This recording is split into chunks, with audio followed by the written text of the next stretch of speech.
see a last topic in Unit 2, it is confidence level and level of confidence. We are going to see through our student. It is a seminar. So, hello everyone. So this is the confidence level or in the level of statistics. It means level of confidence. Okay, it is the alternative word for that. Okay. So confidence level in statistics means in statistics or in data analytics, the confidence level is the probability expressed as the percentage. Okay. So expressed as the percentage that if you repeated a sampling study, if you are taking a sample random variable and you are making it many times, you are testing it many times, means it used to give a true parameter value, that means exact value to the nearest. So the nearest value is considered as the true. For example, if a person is writing an exam and he will be confidently say that I can able to score 95% and above mark. So it is a confidence level. So likewise in statistics, that in data analytics also, we are taking a sampling study many times and resulting that the confidence interval. So it can be range, it can be as a range or a percentage. Okay. The thing we are denoting by the range is called as confidence interval. The student will say my mark will be between the 90 to 95. So that is considered as confidence interval. Either he is saying in percentage, so above 90% I will be scoring, it will be considered as in the confidence level. Okay. So the common values will be 90%, 95% and 99%. Why we are saying this 3 as common value means we can able to obtain only the true parameter. So the true population parameter. So since to get the true parameter value, we are taking these 3 values as the common value. Okay. So we'll be seeing an example with this. It contains a formula also. Confidence interval. So as I said before, the confidence interval is the range of the values calculated from a sample data. So the certain, here also we will be considering the true value of the population parameter like the confidence level. So for example, the sample mean the sample mean which they are given is 170 centimeter. So and the percentage of confidence level we are getting 95%. So we can automatically say that the range, so the lower limit range, we are fixing the lower limit range and upper limit range. So the 170 centimeter, the sample mean data will be between the ranges 168 centimeter and 172 centimeter. Okay, these value will be obtained by help of the table values. Okay, by table values we can able to get. We can see how we need to solve this. Okay.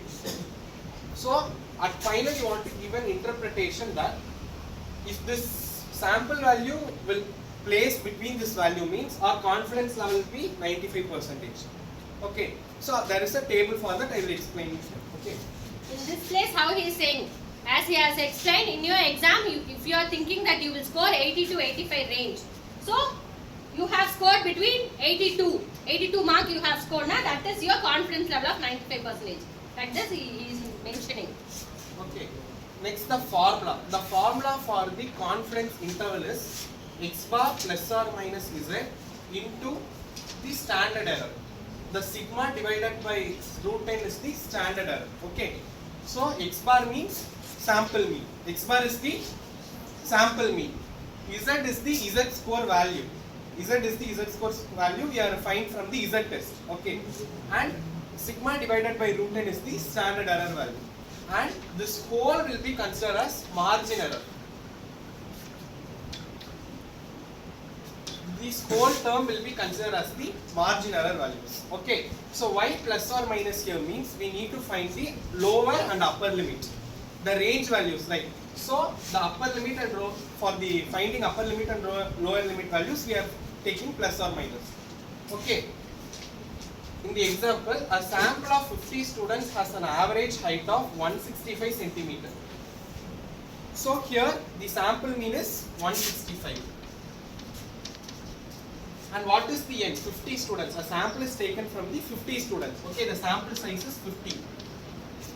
And with the standard of 65 centimeters, the standard deviation of the population is 6 centimeters. So, and they have said, they given the confidence level percentage that 95%. Okay, of the confidence interval level, the percentage is 95. So I have sent a photo yesterday. See that the Z score value, from the Z score value, if it is 95%, the value is 1.96. Okay. So for while substituting here, you want to take 1.96. You should memorize the Z table. It will be useful if these values getting changed. If you remember that Z table, you can easily identify the Z score values. Okay. Taken the values from the given question and we are substituting and finding the standard and margin error to find the confidence interval. Okay. So to find standard error, we know the formula sigma divided by root of n. Okay. So here sigma value is 6 and sample size value is 50. So we will get the answer for standard error. A standard error value is 0.8485. Any doubt in finding the standard error? Not right. Next, margin error. So the margin error formula is Z value into the standard error value. So from the Z score table, we have taken the Z value as 1.96 into our standard error value. Okay. So we so 1.96. So as they have sent one Z table, right? You should memorize that Z table. So if you get the confidence level 95, for that 95 you are getting 1.96. Like that. Okay, so margin error value we have find out that 1.662. So we are substitute by this two value only we are going to find out the confidence level interval. Okay. So as we discussed, x bar plus or minus. So to find the lower limits, you want to minus the sample size with the margin error value, and to find the upper limit, you want to add the sample size value with the margin error value, and we can able to get two limit values. Okay, and in the interpretation, you want to write that 95% of the confidence level. In the 95% of the confidence level, the confidence interval lies between the lower limit of 163.34, which we find here, comma, and the upper limit is equal to 163.66. Okay, so now we find the confidence interval level. Okay, any doubt in this?